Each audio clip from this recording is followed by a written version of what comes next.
You're welcome back. The show is still Perspective, and I have with me in the not in the studio, on phone, I have with me Mr. Dr.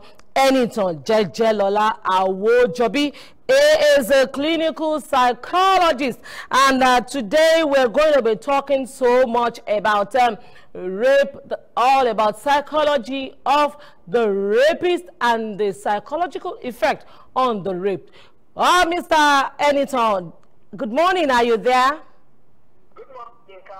Yeah, good morning. How are you doing today? I'm very well, thank you. Thank you very much for being a part of the show, because, you know, on this my show, we just have tiny little time to touch everything and bits. So we're going to be doing this very quickly, as much as we can, so that we can cover a lot. Now, we know that when rape occurs, people are quick to ask questions about what she's wearing, why they're in a relationship, what connection the rapist has got with the raped. And they tend to forget the fact that someone actually has been sexually abused here. Now, it is more likely that people are trying to unravel the psychology of the rapist. You know, several cases have happened in this, you know, in this part of the world recently. You find that it's happening in the church. It even happened to somebody putting on hijab. Now, leaving all that apart, what do we talk about a 3-year-old child being raped? Can you just tell me, we want to understand this morning what the psychology of the rapist is? Okay, thank you very much for having me, Yinka. It's a pleasure. Actually, one of the reasons nationwide and indeed globally at this time. Okay. And rape is condemnable. Okay. It's something that everyone should put their energy into. Ensure doesn't happen, doesn't continue in our society. So the psychology of the rapist is within the purview of mental health. Okay. And it's one of the areas of mental health where the perpetrators do not have any excuse, because often than not, the psychological issue or the psychological reaction that we are seeing in the rape behavior is to be honest, within the energy or the power of the rapist to control. For instance, one of the things that induces rape and the rape or sexual offenses behavior is alcoholism. Okay. You find out that a lot of rapists are found to be high on substance abuse. All manners of marijuana in their nicotine, alcohol, etc. So these are drugs that induces them to behave in a way they either wouldn't have if they never took those drugs. And of course, some of these also are dysfunctions in families.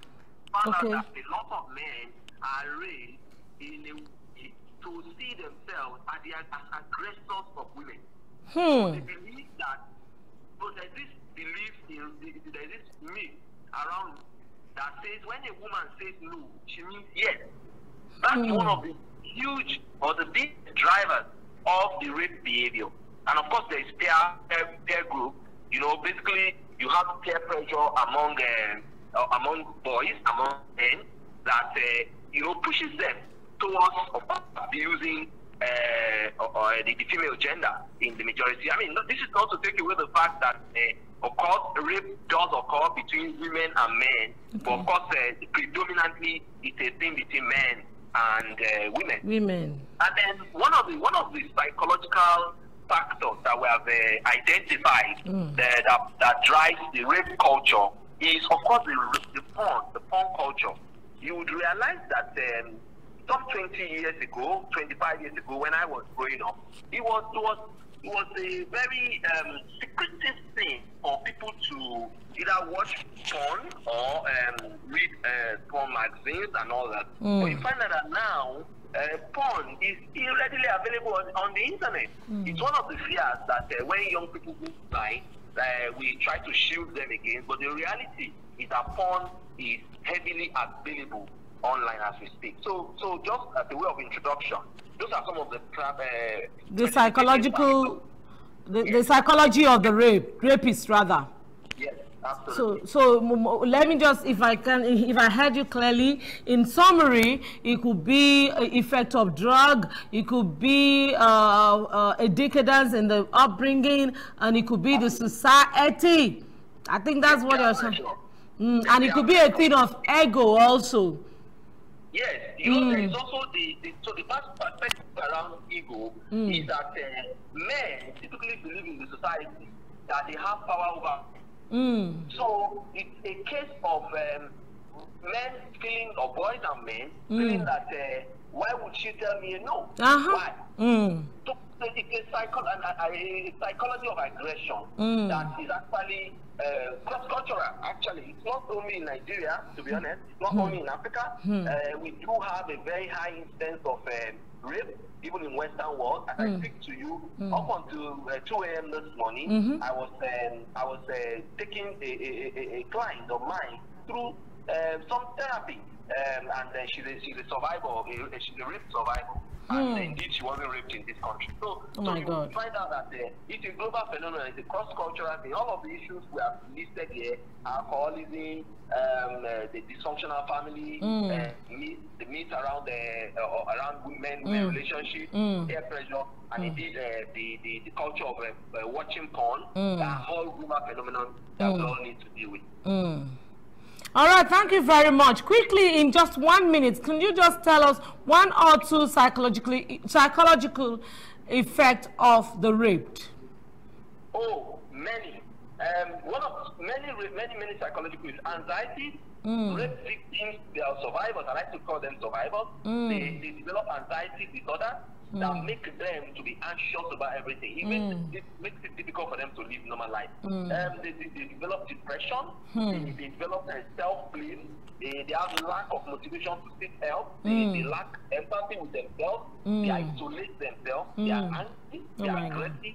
And of course, they develop moral behavior. Okay. The major psychological disorder that comes out of rape is called post-traumatic stress disorder. This is a big topic on its own, and I can tell you this is one of the reasons why society, we should find every means to ensure we silence the culture of rape.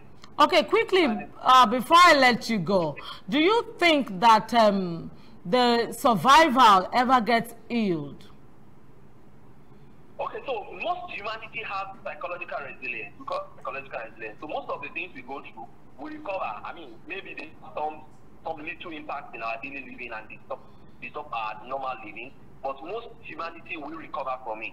But the reality is that there's a small number, a fraction of women who go through the experience of rape who would never recover from this experience. And that's the reason why we all should stand up against rape in the way and manner in which we train our men and women, in the way and manner in which we resist any report of or incidents of rape. And our judicial system, our governmental structures should do everything to combat the insane culture of rape. Oh, thank you very much, Dr. Enitan Awojobi. Honestly, I wish I have more time to go on this discussion, but definitely I'm going to have you some other time. We'll need to talk about this extensively. I really appreciate your time this morning. Thank you for being on the show. My pleasure. Thank you very much. All right. Okay. I would say that I learned much more than I have ever learned this morning. And I promise you that I'm going to bring Dr. Enitan again some other time to tell us more about this topic. I'm sorry this morning because I have so much on my plate to give to you. Like I said initially, I might not be able to take your calls.